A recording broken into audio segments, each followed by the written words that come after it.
People want paradise. They will have it. It's a quotation from Cain from the Robocop 2 movie. And this is a toy of Cain as a robot. If you haven't watched this movie, you should. I think it's probably the best Robocop, actually. Even better than the first one. And the third one definitely wasn't that great. Alright, anyways, this is by Hiya Toys. This is supposed to be a 1/18 scale representation of Cain here. Robocain, actually. It's by the Exquisite Mini lineup. Ages 15 and up, so not quite a toy. But, yeah. It's actually licensed here by MGM. Nothing on the bottom. And there's this on top. Let me get this open.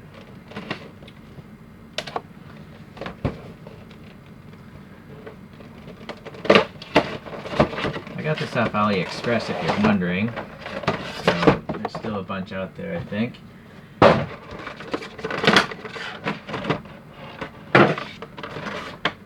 Alright. I know someone actually made a duplicate of the real movie props, but I think those must have been really expensive as well. So I'm cool with this, mainly for the size of it. In fact, I'm a little curious how tall this is.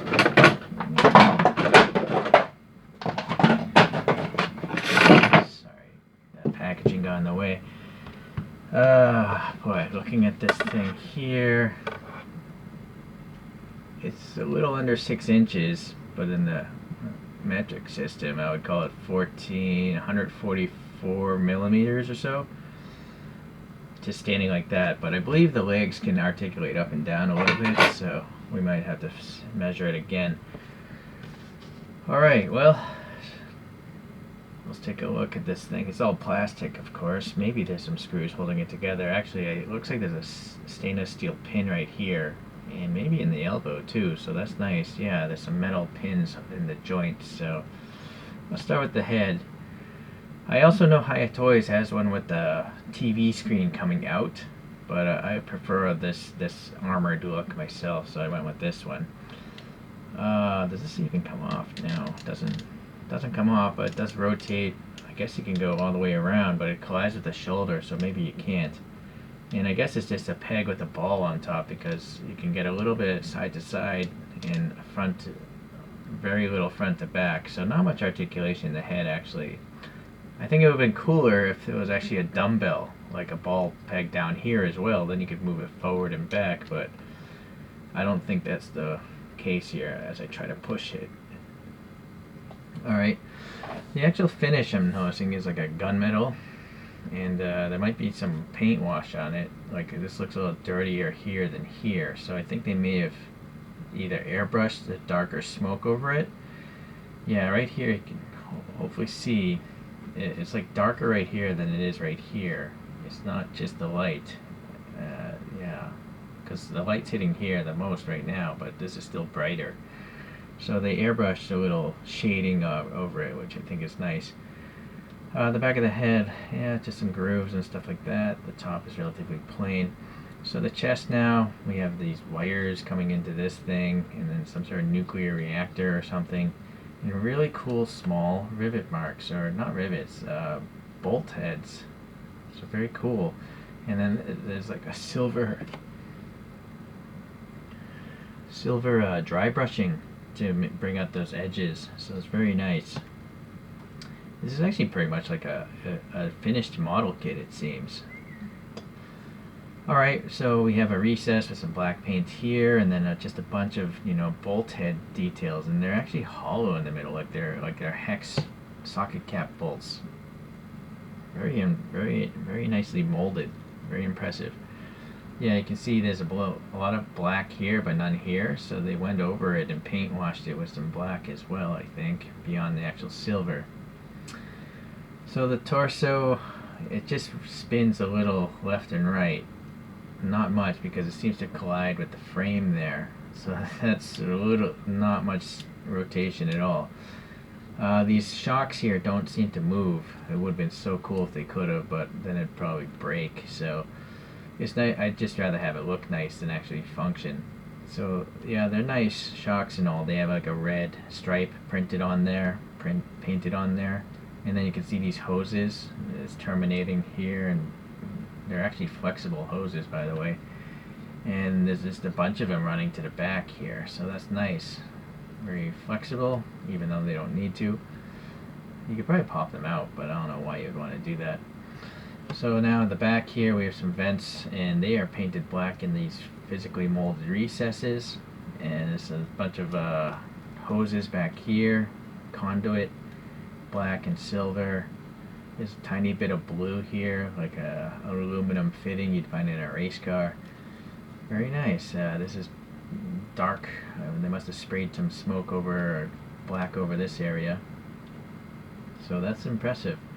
Yeah, this little vent here also has a lot of darkness. Same with this cylinder. Okay, well, let's get into the arms here. I guess we might as well continue looking from the back. So it looks like the shoulder has a metal pin holding it in place. So that's nice and strong. But you can actually rotate the whole shoulder here. So that's cool. But this little gun, does it come out? It's a separate piece. I can see the brake right there, but yeah, it doesn't come out. I don't think so. But it doesn't move, sadly. It is, painted again with the smoke and silver. So, well, I was worried this would collide with it, but it didn't. So you can totally much do a whole 360 on this double arm thing here. So that's nice. Unfortunately, yeah, this doesn't rotate this way either. It'd be nice if I could point the gun forward, not instead of the side. Alright, well, looking at this secondary arm, this is like a spot welder. And it's actually, there is a gap there. Yeah, you could actually put a piece of plastic in there and pretend to spot weld something. Okay, so again, nice flexible hoses there. All the paint details, and there's a metal pin here, I think, as well. Let me see. Or is that just... No, it definitely looks like a metal pin. So there's two. This one's already articulating. But let me hold this, and now, yep. So this is one joint, two joints, three joints coming, a butterfly, and then this whole thing rotates. There's 4 joints in this tiny welding arm. And then you can see the flexible hoses. This one's actually wrapping up and under and actually going out to this arm. So that's pretty cool. Wow, that's a lot cooler than I thought it'd be. Right? You can swing it out, and you need double joints here. Look at that, you can fold it upon itself like that. So that is awesome. Very, very awesome. Okay, the main arm. Let's see if there's a joint here, so butterfly out like that. This shoulder piece, it's rigid plastic. I thought it might be PVC because these hoses are so flexible. This one is glued in place, this hose here. So you notice that hose was actually being pinched by that secondary arm. You want to make sure the hoses are free or you might tear it. And then there's a really big stainless pin right there. So that's the second point of articulation. They have some molded in teeth as if it was a gear elbow. And you'll notice here, this part is staying stationary. The gears are moving, and then this is stationary because it's part of this arm, but this is moving with this thing. So that's cool. This is flexible, bunch of wires or something else. Yeah, actually, those wires are coming through the joint and then out to this side. So that's cool. This thing is so awesome. So now there's a pin here and a pin here for the wrist. So 1, 2, 3, 4 joints in this arm, and then the hand, it doesn't rotate, unfortunately. Do the fingers move? This thumb-like thing moves, but these two do not. So it's 5 joints in this whole arm/hand. Claw, I guess, more of a claw than a hand. But even the hand has got hoses, these flexible hoses going to it. It's hydraulic lines, I guess, that they would be powered by. Or maybe not. Maybe they're motors, electric motors, and those are wires.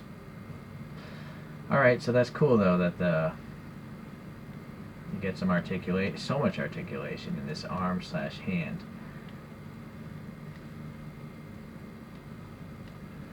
What I kind of wish it had is a spin function. You know, like right here would have been a great place to have a rotary joint so you can twist this arm, but oh, but actually there's a spin up in here, so there's actually six points of articulation. 1, 2, 3, 4, 5, 6 points of articulation in this thing.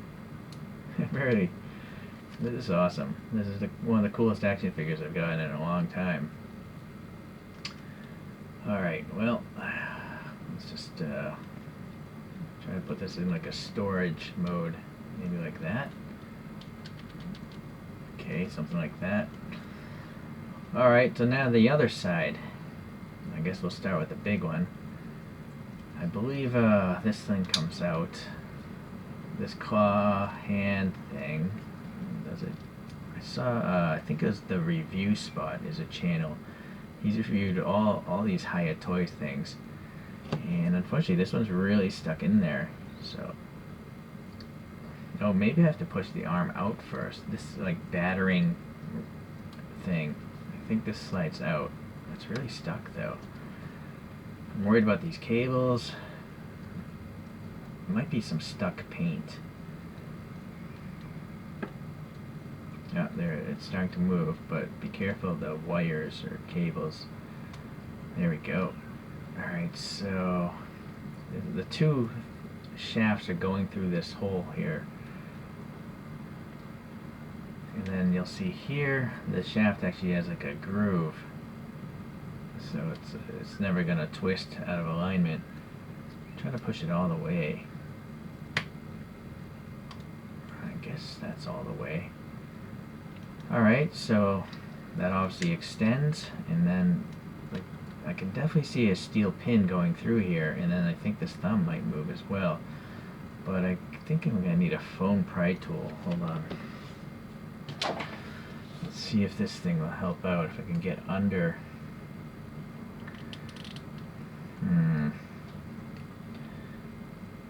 No, this is not the proper tool. Let's see what else I have here.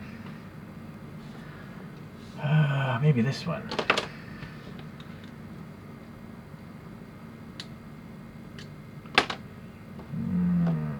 I need something to hook under.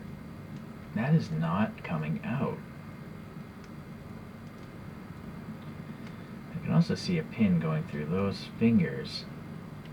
Oh, maybe this thing just flips outwards. No, it doesn't. So it's a real shame I can't get this hand out. There it goes. Alright, so be mindful of that. You're going to have to get something thin between these two larger fingers in order to articulate this thing out. So it'll bend out more than 90 degrees. And then I'm pretty sure these fingers, looks like there's a pin. Maybe that's not. I may be mistaken. I guess these don't rotate. I thought they did. But this is actually just a molded in pin. Okay, well anyways, so that's cool. I can just snug that away, or maybe I won't put it in all the way so I can get something in there again if I want to pry it out. And then the Gatling gun here, I kind of wish the recesses of the barrels were larger, but they are there. Does it rotate? That seems like a missed opportunity to have a Gatling gun not rotate, but it doesn't, at least on mine, unless it's really sticky paint. Okay, well the feed to the Gatling gun is a flexible piece of probably PVC or something like that. So it's a rubbery material. And then there's a drum mag here, and there's a bunch of cabling again, running all over this place. So there's a steel pin, so this thing, yeah, alright, that articulates, but it will collide here with the elbow. Or I'm calling it an elbow. And then we have another steel pin here, so you can butterfly in and out. Let's see, I've gotten away. And then I assume, yep, it rotates up there, up here. So 1, 2, 3, 4, 5 points of articulation on this machine gun / battering ram arm. I think I'm gonna push that back. back a little, somewhere in between. Alright, so that's neat, but careful. I'm getting a lot of tension here, so I almost feel actually I should probably move this in a way so the cables can't get snagged by the arm. I don't know if there's a way to do that. See, it's snagging. Maybe if I go like this, get that out, and then if I could somehow get these wires past this thing, I won't ever snag them by accident.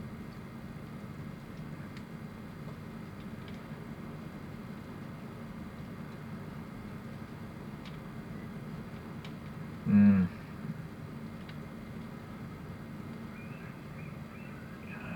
not sure, almost.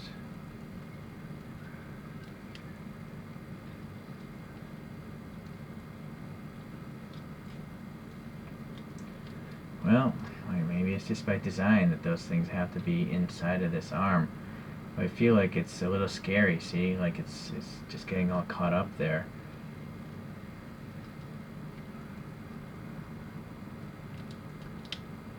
Oh, there we go, there we go. I think I got it.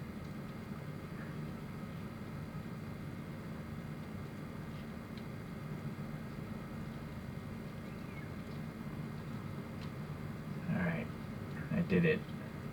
So now I think I can pretty much move these two totally independently because these wires are outside of this arm. Okay, so this little arm, it's just like a closed set of pincers, like the jaws of life kind of thing, but pliers. And so nice details on all the hinges and stuff, but it obviously doesn't open. But it can go one point of articulation here, a second point there, and then a third point for swinging out, and then, no, it does rotate, so 4 points of articulation on this small arm here. So just be mindful, right, the cables here, or the wires, or the hoses, whatever you want to call it. Yeah, so now I have them on the totally the outside. Maybe it looks a little floppy and stuff, not as clean, but it doesn't really bother me so much. I'd rather have them outside and not be torn apart than inside the arm and looking clean. You could always put it back if you want to anyways, right? Alright, so let's get this arm snug up in there. And then, yeah, just like the other side, the whole thing will do a swing all the way around.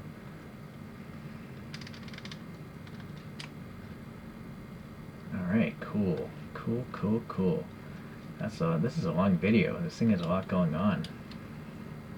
Okay, so now the hips here. You can see really cool gear details in here. Look at that. So that's a neat mechanism, but obviously it doesn't spin.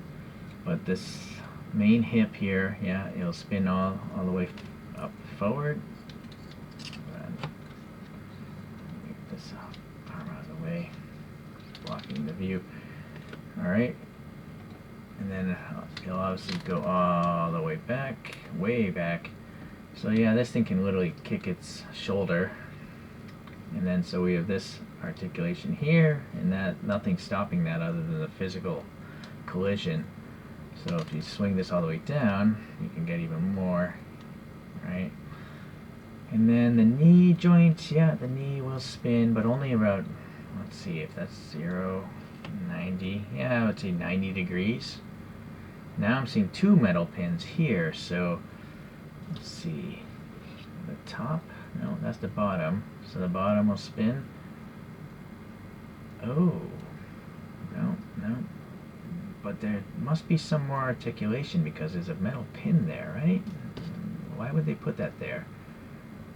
Maybe not. That's kind of weird. They just use this pin to assemble it. It can't pivot because this piece of plastic here is going to this fixed point there.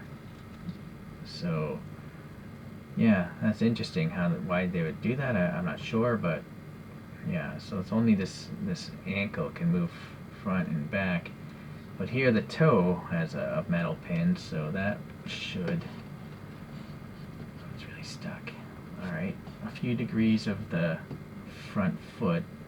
Oh, it can bend down a lot though, 90 degrees there. And then what about these toes? No, sadly those do not pivot out. Okay. Looks like there's a printing here. It says 2022 MGM. What? This is a lot newer than I thought it would be. And then it says Hiya China over on this foot. It's a little hollowness in here. Save on plastic, I guess, and just makes the mold cool down better. Yeah, nice details, like a shock detail back here. These are kind of, oh, these are disc brakes. They're like disc brakes on a car. And that's what stops the, I guess, ankle as it's running maybe from pivoting too far.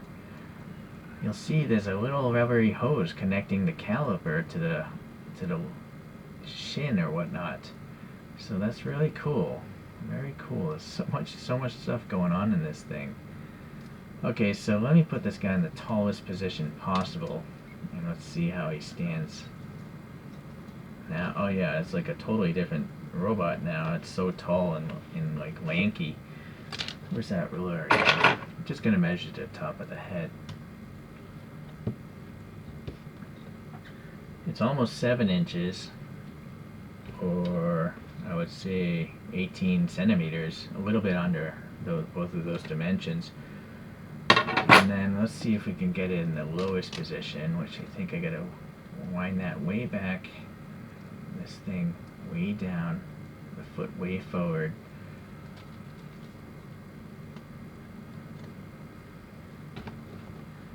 It's like crouching tiger.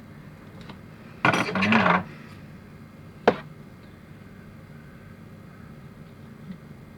let's see, hold on, 4 3/4 of an inch or 12 centimeters. So quite a bit of range in the height. You know, it can look like almost like a deformed toy crouching down, or it's like literally taking a dump or something, like it's going to the bathroom. Or it could just be like a basketball player all extended up. So that's really cool. Very cool. So you could pose this with many types of figures just because the height can change so much. You know, if you want this to maybe battle things outside the Robocop universe. Right. And look, yeah, even this high position, it stands nicely. So let's do a pose with it all armed out.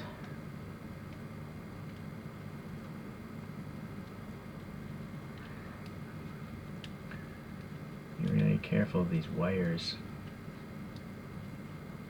Yeah, so on this side again, the wire is going around. But for some reason on this side, I didn't feel like I was gonna pinch it, you know? This is fully extended, this is fully compressed, and yet it's not causing a problem. There's still a lot of slack. But the other side, it seemed a little riskier. So I'm gonna probably just leave this side the way it is.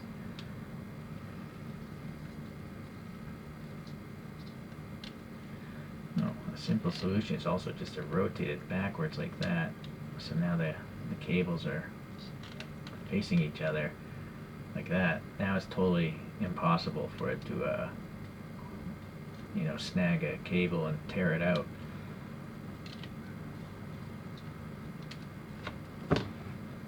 Alright, that's Robocain all splayed out. It's almost starting to look like an iron spider.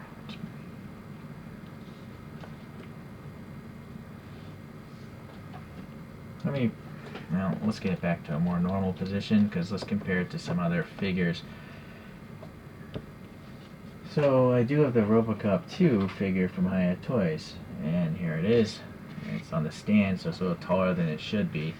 So it's quite imposing, Robocain in its tallest position, but in its shortest position it's going to look kind of funny, I think. So let's try it.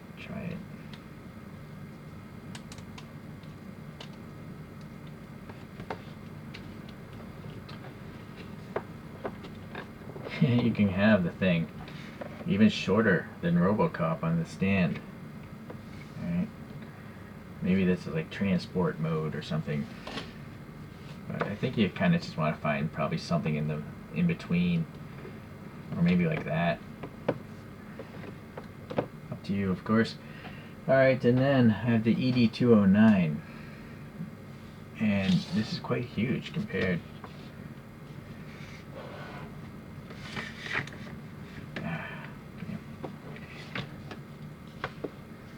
Yeah, ED209 is just a bulky figure, but and you can also adjust the height of the ED209's legs as well. Let's get Robocain a little taller. So yeah, Robocain can be taller than ED209, but ED209, these things also ratchet out, so let's see how tall we can get this one. Now they're like on even ground.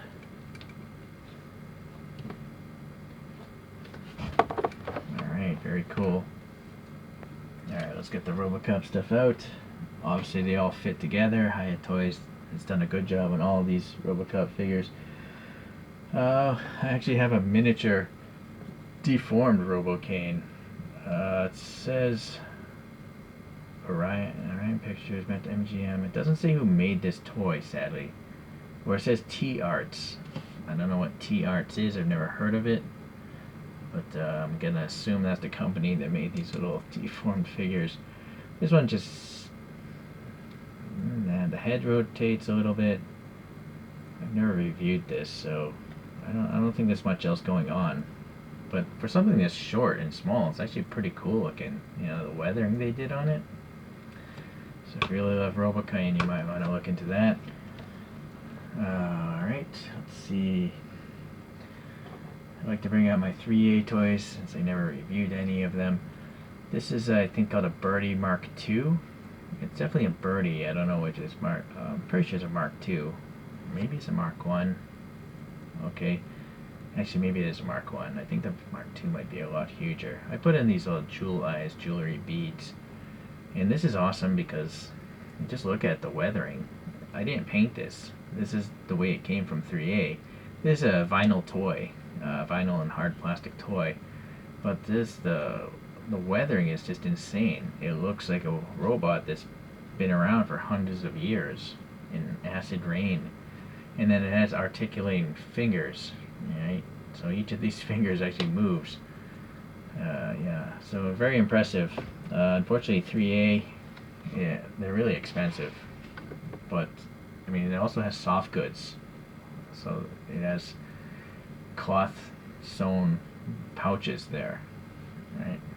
So they actually open, you can store stuff in them. So they're really good, but really expensive.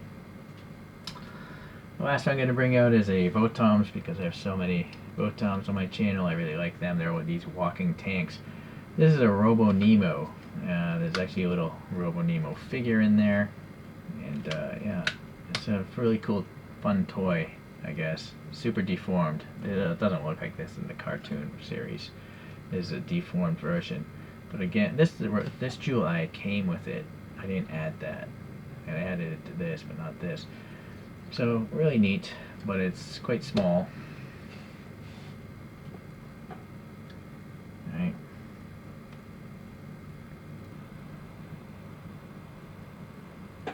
So I got a little poster putty helping Robocop stay on the back of Cain here.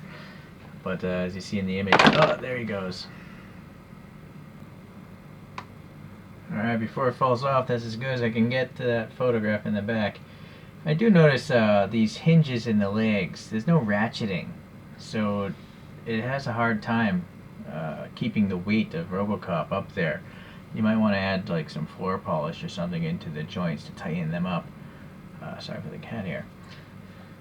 But anyways, this is a great representation of Cain in small form factor. I'm not aware of a realistic looking Cain any smaller than this. The next closest thing was that deformed one I showed. I know people, there are bigger ones of this, but space again is a concern for me. So I'm really happy that Hiya made these 1/18 scale things. As it is, I guess I'll try to get a couple other Robocops if they ever come up for sale at a decent price. Possibly I might try some of their Predators. I like Predator movies, but let's face it, those are not pretty looking creatures to look at. Predators, I don't find them cool. I find them pretty ugly looking.